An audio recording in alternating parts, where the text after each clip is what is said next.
सभी को जय मसीह की। अब सभी को जय मसीह की।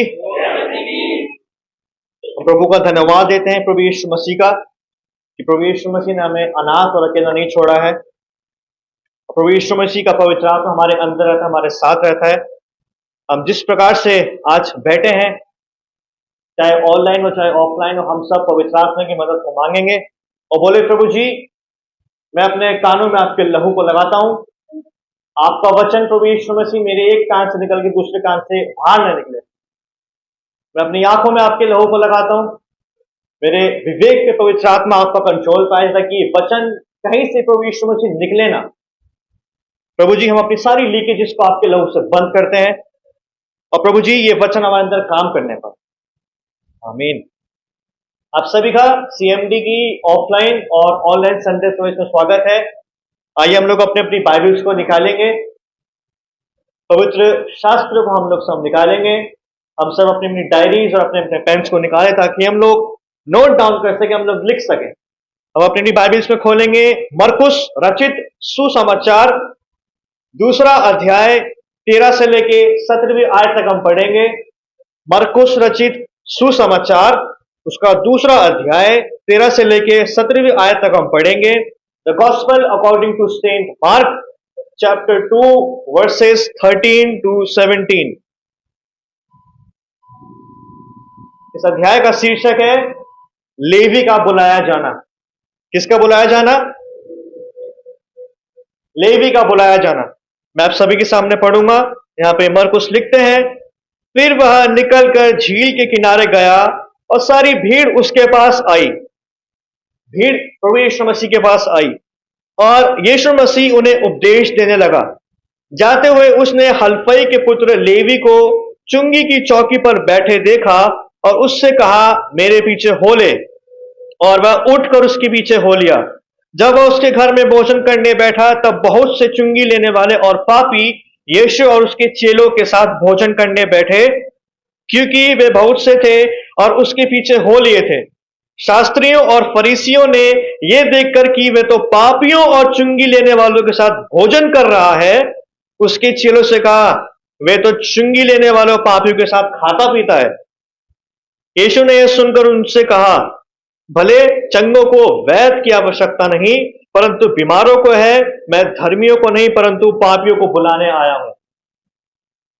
हमारी आज का जो प्रचार है इसका शीर्षक है कि यीशु मसीह जरूरतमंदों को पहचानता है। हमारा आज का शीर्षक है कि प्रभु यीशु मसीह जरूरतमंद लोगों को पहचानता है। Jesus Christ recognises the needy. जो बीमार होता है सिर्फ उसी को दवाई की आवश्यकता पड़ती है। जो बीमार होता है, जो पीड़ा में होता है, जो दर्द में होता है, सिर्फ उसी को वैद्य की आवश्यकता होती है, सिर्फ उसी को वैद्य की जरूरत होती है। जो पीड़ा में होता है, जो दर्द में होता है, सिर्फ उसी को इंजेक्शन की जरूरत होती है। और जो वैद्य होता है वो भी बीमारों को इंजेक्शन लगाता है, वो हर किसी को इंजेक्शन लगाता नहीं फिरता है। और जो भला चंगा होता है, जिसके शरीर में कोई बीमारी नहीं होती है, उसको डॉक्टर की जरूरत नहीं पड़ती है। जो भले चंगे होते हैं, जो स्वस्थ होते हैं, उनको दवाइयों की जरूरत नहीं पड़ती है। लेकिन यीशु मसीह की जरूरत उसको भी पड़ती है जो बीमार है, और प्रभु यीशु मसीह की जरूरत उसको भी पड़ती है जो बीमार नहीं है। यीशु मसीह की सबको जरूरत है। अगर हम भले चंगे नहीं हैं, हमें तब भी प्रभु यीशु मसीह की आवश्यकता है। जब हम भले चंगे हैं, हमें तब भी यीशु मसीह की आवश्यकता है। अगर हम दुखी हैं, हमें तब भी प्रभु यीशु मसीह की आवश्यकता है। जब हम आनंद में हैं, हमें तभी भी यीशु मसीह की आवश्यकता है। लोगों को प्रभु यीशु मसीह की जरूरत है। और जो लोग प्रभु पे आशा रखते हैं, जो लोग प्रभु पे आस लगाते हैं, प्रभु उनकी जरूरतों को पूरा करता है। ये जो मरकुस का जो सुसमाचार है, जब इसकी पृष्ठभूमि में हम जाते हैं, हमें पता लगता है कि चारों सुसमाचारों में सबसे पहले लिखा गया था। और इसके लिखने का उद्देश्य यह था कि जो सुसमाचार है वो अन्य जातियों तक आसानी से पहुंच जाए। सुसमाचार इसलिए हमें दिया गया है ताकि लोगों तक ये कैसे पहुंचे? आसानी से पहुंचे। इसका जो दूसरा उद्देश्य है वो हमें यह बताता है कि जो सुसमाचार है ये उन मसीहों के लिए लिखा गया था जो सताव में थे, ये उन लोगों को लिखा गया था जो बीमार थे, ये सुसमाचार उन लोगों को शांति देने के लिए लिखा गया था जो अभी भी संघर्ष में है। परमेश्वर का पुत्र इसलिए आया था कि शैतान के कामों का नाश करे, और प्रभु यीशु मसीह इसलिए आया ताकि वो जरूरतमंद को ढूंढकर उसकी जरूरत को पूरा करे। बीमारों को चंगा करने के लिए आया है, दुष्टात्मा को निकालने के लिए आया है, उजड़े हुए जीवन को प्रभु यीशु मसीह बहाल करने के लिए आया है। और तीसरा उद्देश्य इस सुसमाचार का यह बनता है कि जो विश्वासी लोग हैं वो अपने विश्वास में, अपने ईमान में मजबूत रहे। यह वचन इसलिए भी लिखा गया है ताकि वचन में कोई मिलावट ना होने पाए, ताकि कलीसिया में चोर दबे पैर घुस ना जाए। वचन इसलिए दिया गया है ताकि वचन को पढ़ें और यह समझ सकें कि ये शिक्षा क्या परमेश्वर की ओर से या प्रभु यीशु मसीह की ओर से या शैतान की ओर से। जब हम इस अध्याय को पढ़ते हैं, दूसरे अध्याय को जब हम पढ़ते हैं, यहां पे पाते हैं कि जो प्रभु यीशु मसीह है वो कफरनहूम में प्रवेश करते हैं। दूसरे अध्याय के पहली आयत में क्या लिखा है? कई दिन बाद वह फिर कफरनहूम में आया और सुना गया कि वह घर में है। प्रभु यीशु मसीह कफरनहूम में प्रवेश करते हैं। कफरनहूम में प्रभु यीशु मसीह जब प्रवेश करते हैं तो वहां पे प्रभु यीशु मसीह लकवे के रोगी को चंगा करते हैं। ये जो कफरनहूम था ये एक छोटा सा गांव था और ये यरदन नदी के पास में था। आपको बात समझ आई? कफरनहूम एक छोटा सा गांव था और वो झील के किनारे बसा हुआ था। एक झील इस तरफ थी और एक झील इस तरफ थी। जो कफरनहूम है एक छोटा सा गांव था और इस गांव का जो कफरनहूम नाम है इसका अर्थ बनता है वो जगह जो तबाह हो रखी है। कफरनहूम का अर्थ बनता है वो जगह जो तहस नहस हो चुकी है। कफरनहूम का अर्थ बनता है वो जगह जो उजाड़ पड़ी है।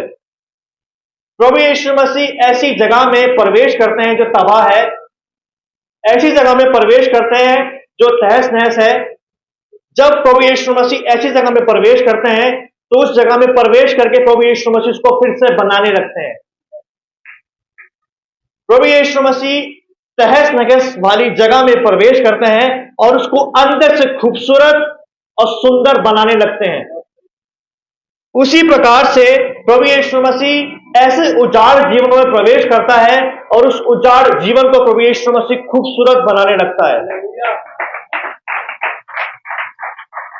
प्रभु यीशु मसीह ऐसे जीवनों में प्रवेश करता है जो उजाड़ पड़े हैं और प्रभु यीशु मसीह उजाड़ जीवनों को खूबसूरत बनाने लगता है, अंदर से भी और बाहर से भी। 13वीं आयत में क्या लिखा है? वह निकलकर झील के किनारे गया और सारी भीड़ उसके पास आई और वह उन्हें उपदेश देने लगा। हमें इस बात को समझने की आवश्यकता है कि प्रभु यीशु मसीह कफरनहूम से निकलते हैं, उस छोटे से गांव में निकलते हैं और उसी छोटे से गांव में दूसरी जगह प्रभु यीशु मसीह जाते हैं। और जब प्रभु यीशु मसीह जाते हैं तो भीड़ प्रभु यीशु मसीह के पीछे आती है। याद रखें, प्रभु यीशु मसीह भीड़ के पीछे नहीं गया, भीड़ उसके पीछे गई, क्योंकि लोगों को प्रभु यीशु मसीह की जरूरत थी। और भीड़ में दो तरीके के लोग पाए जाते हैं, वो जिनको जरूरत है, वो जिनको जरूरत नहीं है। प्रभु यीशु मसीह लोगों के पीछे नहीं गया, लोग प्रभु यीशु मसीह के पीछे आए क्योंकि उसका परचम ही ऐसा था।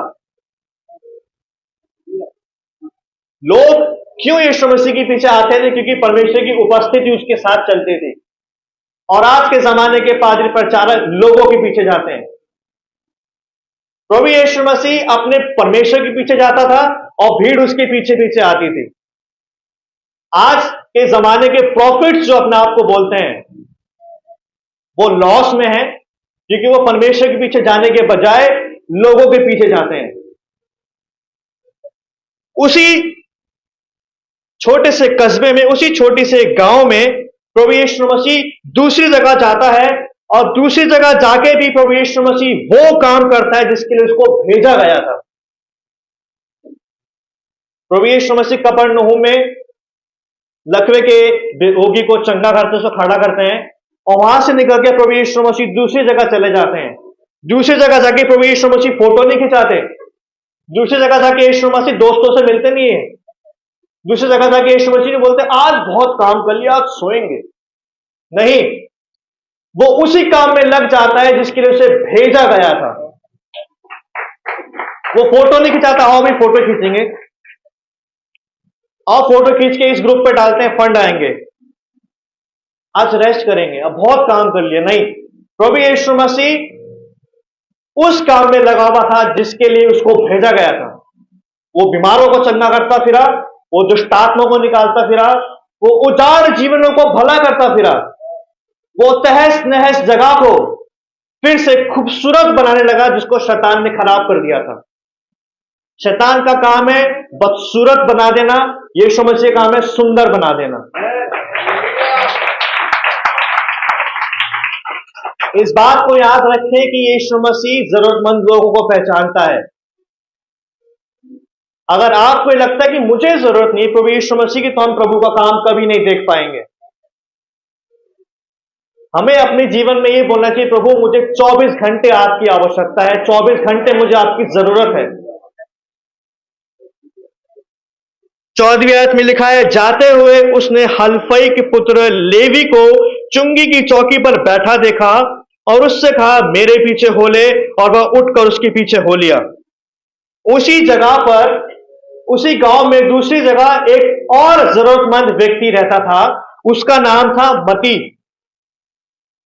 मती का इब्रानी भाषा में सही नाम बनता है लेवी, इंग्लिश में बोलते हैं लीवा। यहां पे लिखा है लेवी हलफई का पुत्र, और यूनानी भाषा में इसको मती बोलते हैं।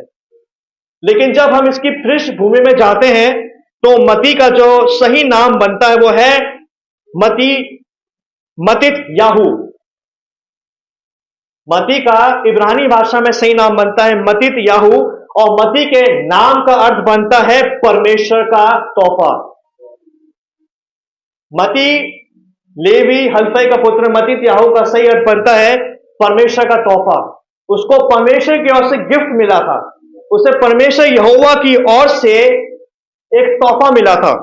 जिस दिन मती यीशु मसीह से मिला था, उसी दिन मती को परमेश्वर की ओर से तोहफा मिल गया था। जिस दिन मती लेवी प्रभु यीशु मसीह से मिला, उसी दिन उसको परमेश्वर का तोहफा मिल गया था। और परमेश्वर का तोहफा क्या है? प्रभु यीशु मसीह। परमेश्वर का तोहफा क्या है? उद्धार। और मती ने उस गिफ्ट को ले लिया। उसने ये नहीं बोला नहीं मेरे को नहीं चाहिए, नहीं टेक इट अवे, उसने नहीं बोला। उसने उस तोहफे का आदर किया, उसने उस तोहफे को ले लिया, और आज 2000 साल बाद भी उसका नाम चल रहा है। क्यों? क्योंकि उसने उस तोहफे को ग्रहण कर लिया। कई बार क्या होता है कि परमेश्वर हमें कुछ चीज देता है, हम उसको ले तो लेते लेकिन उसको संभाल के रख नहीं पाते हैं। हम सब पवित्र आत्मा की मदद मांगे कि प्रभु जो आत्मिक वरदान आप मुझे दे रहे हैं मैं उसको संभाल के रख सकूं, ताकि और फैले, और मेरा नाम भी प्रभु यीशु मसीह सालों तक लिया जाए। जो मती था, यहां पे लिखा है 14वीं आयत में लिखा है, जाते हुए उसने हलफई के पुत्र लेवी को चुंगी की चौकी पर बैठे देखा और उससे कहा मेरे पीछे हो ले। वह उठकर उसके पीछे हो लिया। जो मती था, हमें याद रखने की आवश्यकता है कि मती एक यहूदी था। वो अब्राहम का पुत्र था। दाऊद जो था उसका बाप दादा था। वो अब्राहम, दाऊद, इसहाक, याकूब की लाइन में से निकला था। और उसके अंदर एक घमंड भी हो सकता है कि मैं तो अब्राहम की संतान हूं। उसके अंदर एक घमंड भी हो सकता था कि मैं तो चुना हुआ इजराइल की संतान हूं। और जो मती था, याद रखें, वो चुंगी लेने वाला था और वो रोमी सरकार के साथ मिला हुआ था। और बाइबल के विद्वान इस बात को बताते हैं, जो चुंगी लेने वाले थे वो ज्यादातर लालची लोग होते थे। जो टैक्स लेते थे, जो चुंगी लेते थे, वो बेईमान लोग होते थे, वो झूठे लोग होते थे, और वो कुकर्मी लोग होते थे, दुष्ट लोग। मती यहूदी था और यीशु मसीह के बिना होकर वो संसार में जाकर मिल गया। अगर वो यीशु मसीह से पहले मिल जाता तो संसार में ना मिलता। यीशु मसीह अगर मती से पहले मिल जाते, अगर मती की मुलाकात यीशु मसीह के साथ हो जाती, तो वो संसार के साथ मिल नहीं जाता, वो संसार से अलग हो जाता। और यहूदियों के अनुसार जो यहूदी संसार के साथ मिल जाते थे, जो रोमी सरकार के साथ मिल जाते थे, जो कोट एंड कोट पापियों के साथ मिल जाते थे, वो व्यवस्था के अनुसार अशुद्ध कहलाते थे, क्योंकि वो अन्य जातियों के साथ मिल रहे थे। और जो यहूदी थे वो रोमियों को पसंद नहीं करते थे, क्योंकि वो ये समझते थे कि हम ही हैं परमेश्वर की संतान, और कोई नहीं है, और कोई बन भी नहीं सकता है। लेकिन प्रभु का धन्यवाद हो कि हम यीशु मसीह के द्वारा परमेश्वर के संतान कहलाते हैं।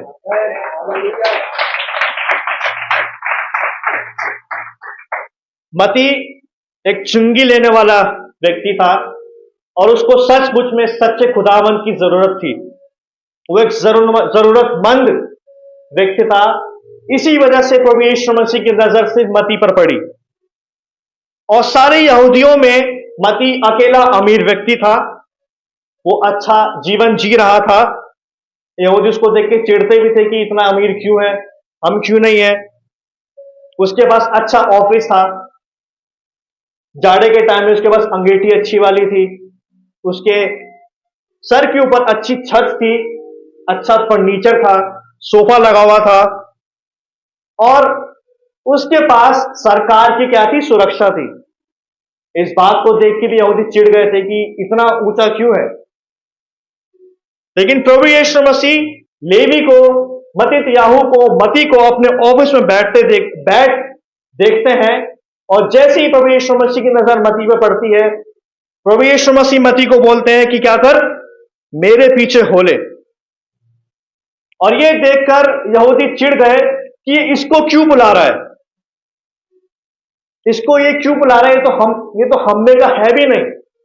यहूदी तो है लेकिन हमसे अलग हो गया है, ये तो पापी व्यक्ति है। उसी के कौम के लोग, उसी के जाति के लोग बोल रहे कि इसको मत बुलाओ, ये तो पापी, ये गलत है। लेकिन प्रभु यीशु मसीह मुड़कर उनको बोलते हैं कि इसको मेरी जरूरत है, तुम्हें नहीं है, इसलिए मैंने तुमको नहीं बुलाया। मती को सचमुच में प्रभु यीशु मसीह की जरूरत थी, और भीड़ की भीड़ बोल रही थी, प्रभु इसको मत ले, ये पापी है, ये गलत है। उस भीड़ में जिन लोगों ने उसको, मती को बोला कि इसको मत ले, ये पापी है, वो लोग थे जिनको यीशु मसीह की आवश्यकता नहीं थी।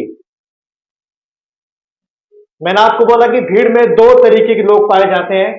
पहले वो जिनको यीशु मसीह की आवश्यकता नहीं है, और दूसरे वो जिनको यीशु मसीह की आवश्यकता है। इसलिए तो प्रभु यीशु मसीह ने पूरी भीड़ में से सिर्फ जक्कई को निकाला, क्योंकि उसको यीशु मसीह की जरूरत थी। मती सबसे अमीर व्यक्ति था, उसके पास धन की, ऐशो आराम की, दौलत की कोई कमी नहीं थी। वो एक फोन लगाता था, वो एक पत्र लिखता था, उसका काम हो जाता था। उसको बोलते ना हमारी लोकल भाषा में सोर्स लगाना, वो सोर्स लगाता था और उसके लोग ऊपर पहुंच जाते थे। ऐसा व्यक्ति था वो। और उसके साथ रोमी सोल्जर्स चलते थे, रोमी योद्धा चला फिरते थे, उसका ओहदा था। लेकिन उसको फिर भी जरूरत थी किसकी, उद्धार की। बहुत सारे लोग ऐसे, इनके पास पैसा है, इनके पास दौलत है, शोहरत है, लेकिन उनके पास यीशु मसीह नहीं है। जब प्रभु यीशु मसीह की नजर पूरी भीड़ में से सिर्फ एक की ओर पड़ती है, प्रभु यीशु मसीह बोलते हैं मेरे पीछे हो ले। और मती में भी इतना दम था कि वो सब कुछ को छोड़ के प्रभु यीशु मसीह के पीछे हो लिया।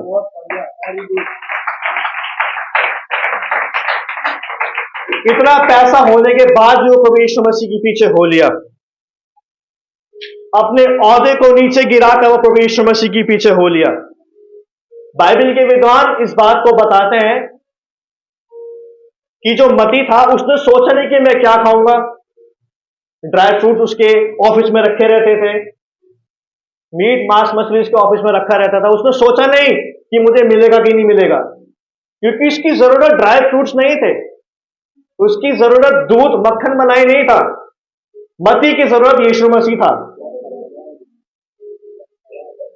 प्रभु जान लेता है, वो परख लेता है कि इसको क्या, किसकी जरूरत है, पैसे की जरूरत है या ड्राई फ्रूट की जरूरत है।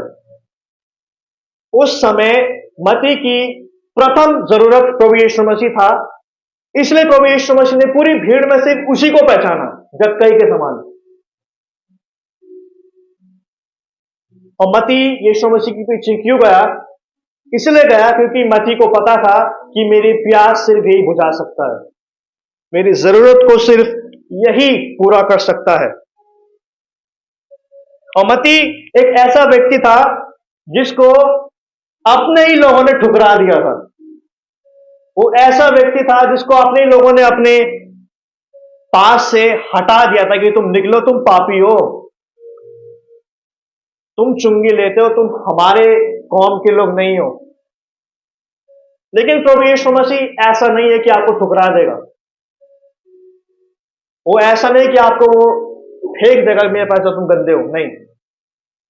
हमारे ही रिश्तेदार बोलते ही नहीं भाई तुमसे बात नहीं करें, तुम अच्छे लोग नहीं हो, तुम अलग ही हो गए हो। हमारे मित्र बोलते नहीं तुम गलत, तुम पापी हो। लेकिन प्रभु यीशु मसीह इंसान की तरह नहीं है जो बदलता रहता है। प्रभु यीशु मसीह ऐसे लोगों को अपनाता है जिनको संसार ने तुच्छ जाना है। प्रभु यीशु मसीह ऐसे लोगों को प्यार करता है। मैंने कहा ना कि वो तहस नहस जीवन को खूबसूरत बना देता है। प्रभु यीशु मसीह तबाह जीवन को खूबसूरत बना देता है। वो उजाड़ जिंदगियों को बहाल कर देता है, और जो लोग उससे पहले चिढ़ते थे और चिढ़ने लगते कि ये और अच्छा कैसे हो गया। वो अच्छा इसलिए हो गया क्योंकि उसने अच्छे को चुनना पसंद किया। मती ने अच्छे को चुना और यहूदी अपनी बुराई में पड़े रहे, उससे जलते रहे, उससे कुड़ते रहे। क्यों? क्योंकि उनको यीशु मसीह की जरूरत नहीं थी। 15-16 आयत मेरी फेवरेट है, हम पढ़ेंगे। जब वह उसके घर में भोजन करने बैठा तो बहुत से चुंगी लेने वाले और पापी यीशु और उसके चेलों के साथ भोजन करने बैठे, क्योंकि वे बहुत से थे, और उसके पीछे हो लिए। 16 आयत निकलने का, शास्त्रियों और फरीसियों ने यह देखकर कि वो तो पापी और चुंगी लेने वाले के साथ भोजन कर रहा है, उसके चेलों से कहा, वह तो चुंगी लेने वालों और पापियों के साथ खाता पीता है। अब प्रभु यीशु मसीह जिस प्रकार जक्कई के साथ गए थे, उसी प्रकार प्रभु यीशु मसीह मती के साथ उसके घर में खाने जा रहे हैं।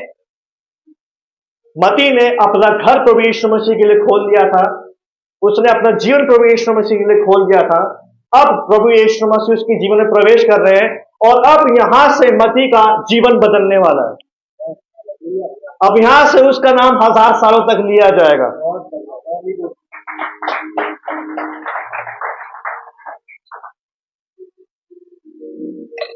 क्यों लिया जाएगा? क्योंकि उसने अपना हृदय प्रभु यीशु मसीह के लिए खोला है, उसने अपने आप को प्रभु यीशु मसीह के लिए खोला है। और मती के घर पर मती जैसे लोग थे जिनको सच में यीशु मसीह की आवश्यकता थी। मती के घर में प्रभु यीशु मसीह उन लोगों के साथ थे जिनको सोसाइटी, सो कॉल्ड सोसाइटी तुच्छ जानती है। ऐसे लोग प्रभु यीशु मसीह के साथ थे, और ऐसे चुंगी लेने वाले भी प्रभु यीशु मसीह के साथ भोजन कर रहे थे। उनका उद्देश्य भोजन करना नहीं था, उनका उद्देश्य था कि प्रभु यीशु मसीह के साथ बस मौका मिल जाए बैठने का, बस, और कुछ नहीं।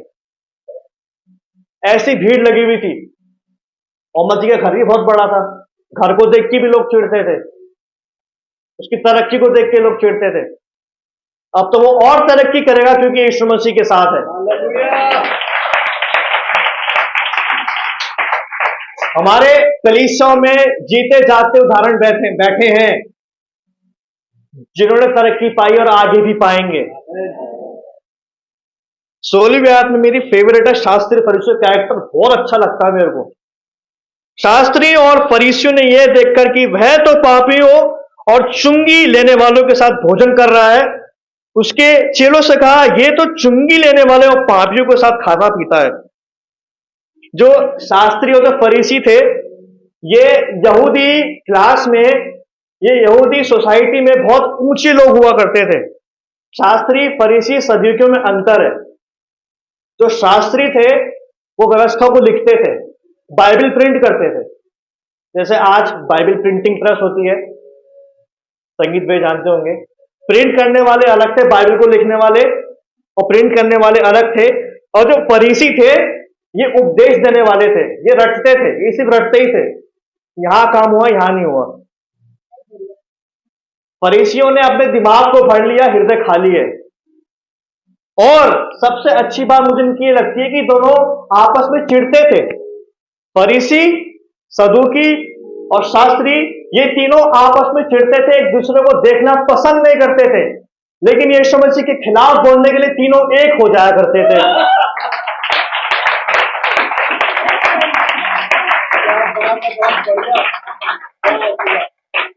शास्त्री, फरीसी, सदूकी एक दूसरे को देखना ही पसंद नहीं करते थे, चिढ़ते थे एक दूसरे को देख के, तीनों के तीनों।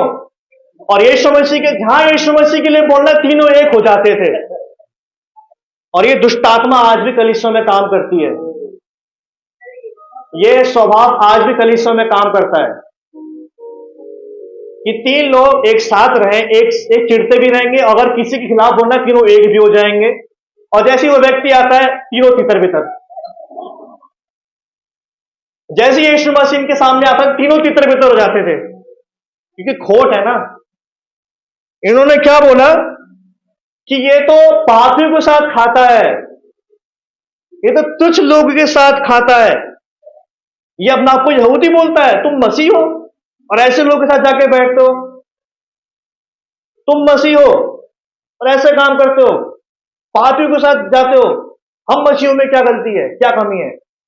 कमी यह है कि तुम यीशु मसीह के पास नहीं बैठते हो, और यीशु मसीह ऐसे लोगों के साथ बैठता है जिनको सच में जरूरत है प्रभु यीशु मसीह की। प्रभु यीशु मसीह यहां पे उनकी सेवा करने के लिए आया है जिनको सच में दवाई की आवश्यकता है। प्रभु यीशु मसीह इस जगत में इसलिए आया जिसको उसकी जरूरत है। प्रभु यीशु मसीह के 50-60 साल बाद जब चेले तितर बितर हुए, जब चेले अलग अलग जगहों में गए, तब चेलों ने कलीसिया स्थापन की। क्या की? कलीसिया स्थापित की। और चेलों के भी चेले हुआ करते थे जिनको हम लोग प्राचीन बोलते हैं, अंग्रेजी में बोला जाता है इनको अर्ली चर्च फादर्स। ये जो प्राचीन हुआ करते थे ये कलीसियाओं में इसलिए रखे गए थे ताकि कलीसियाओं की देखभाल करें। ये कलीसियाओं में इसलिए नहीं रखे गए थे कि वो दोस्तों के साथ जाके बातें करें, घूमे फिरे, खूब फोटो खिंचा के फेसबुक पे डालें। ये प्राचीन इसलिए दिए गए थे कि ये कलीसियाओं को सुरक्षा प्रदान करें और प्रभु यीशु मसीह के बारे में लोगों को बताएं। ये प्राचीन, ये जो चर्च फादर्स है प्रथम शताब्दी में, ये कलीसियाओं में इसलिए दिए गए थे कि ये जवान लोगों को प्रभु यीशु मसीह के बारे में बताएं। और आज क्या हो रहा है? आज कलीसियाओं में जवानों की क्रिकेट टीम बन रही है, आज कलीसियाओं में ड्राइंग कंपटीशन हो रहे हैं, कैरल कंपटीशन हो रहे हैं, क्वायर कंपटीशन हो रहे हैं, फैशन परेड चल रही है, ट्रेंड्स चल रहे हैं। मैंने एक चर्च में देखा वहां मॉडलिंग हो रही थी, रैंप वॉक हो रहा था वहां पे, वहां खाने के मेले लगते हैं। पौलुस बोलता है परमेश्वर का राज्य खाने में नहीं है। और जो असली, जो खरी शिक्षा है वो कलीसिया में से जा रही है। तो उस जमाने में एक व्यक्ति था सेल्सियस नाम का, वो ना क्या करता था, वो व्यक्ति इन प्राचीनों की टांग खींचता था, वो तर्क करता था। वो क्या बोलता था कि पापियों के साथ कौन रहेगा। उसने नाम दिया ऐसे लोगों को, पापियों को, मती जैसे लोगों को बोलता है, इन निम्न वर्ग के लोगों के साथ कौन रहेगा, ये तो जानवरों की पूंछ के समान है। सेल्सियस ये बोलता है। और उसको जवाब देने के लिए एक चर्च फादर, एक प्राचीन खड़ा हुआ, उसका नाम है ओरिगन। क्या नाम है? ओरिगन क्या बोलता है? सही बात है कि यीशु मसीह ऐसे लोग के साथ रहता है। ओरिगन ने बोला ये बिल्कुल सही बात है कि यीशु मसीह निम्न वर्ग लोगों के साथ रहता है लेकिन उनको छोड़ता नहीं है। ओरिगन ने बोला कि प्रभु यीशु मसीह ऐसे लोगों को अपनी उपस्थिति में बदलता है। देखिए, मसीहत में टांग खींचने वाले भी रहेंगे और प्रभु की रक्षा करने वाले भी रहेंगे, जवाब देने वाले भी रहेंगे। और मेरा विश्वास है कि जवाब देने वाले ज्यादा रहेंगे और टांग खींचने वाले एक दिन खुद ही नीचे गिर जाएंगे। प्रभु यीशु मसीह मत्ती जैसे लोगों को बदलता है, वो पापियों को बदलता है, वो पापियों को बदलना जानता है, वो पूंछ को सर बनाना जानता है। मत्ती जो था वो अपने समाज में एक पूंछ था, लेकिन आज वो सर है और हम उसको जानते हैं। और जिन लोगों ने उसकी बेइज्जती करी वो आज कहीं नहीं है। और जिस मत्तित्याहू ने, जिस लेवी ने प्रभु यीशु मसीह के पीछे चलना चाहा, उसके पीछे चलने का निर्णय लिया, आज भी उसके नाम को लोग जानते हैं और आगे भी जानते रहेंगे। आइए हम लोग प्रार्थना करें और हम सब आज की जो अपनी अपनी जरूरतों को प्रभु यीशु मसीह के सामने रखें और वो आपकी जरूरतों को पूरा करना जानता है। प्रभु यीशु मसीह हम धन्यवाद देते हैं, वचन बड़ी सिखाई से हमारे पास पहुंचा है। और प्रभु यीशु मसीह, आपने जिन लोगों को शुद्ध किया है प्रभु जी, हम उनको शुद्ध नहीं बोल सकते। प्रभु जी, वचन हमारे अंदर काम करने पाए और प्रभु जी हमें सचमुच में आपकी जरूरत है। 24 घंटे प्रभु यीशु मसीह में आपकी आवश्यकता है। हम अपनी जरूरतों को प्रभु जी आपके सामने रखते हैं, आप हमारी सारी जरूरतों को पूरा करें। और प्रभु जी, अब आपका धन्यवाद देते हैं कि आप हमारे लिए आए हैं। प्रभु जी, हम कन्फेस करते हैं, हम अंगीकार करते हैं प्रभु जी कि हमने पाप किया, हमें क्षमा करें। और प्रभु जी, आप हमें एक स्तर और ऊपर लेके जाएं आत्मिकता में। धन्यवाद देते हैं यीशु मसीह, इस प्रार्थना को आपके नाम से मांग लेते हैं। आप सभी को जय मसीह।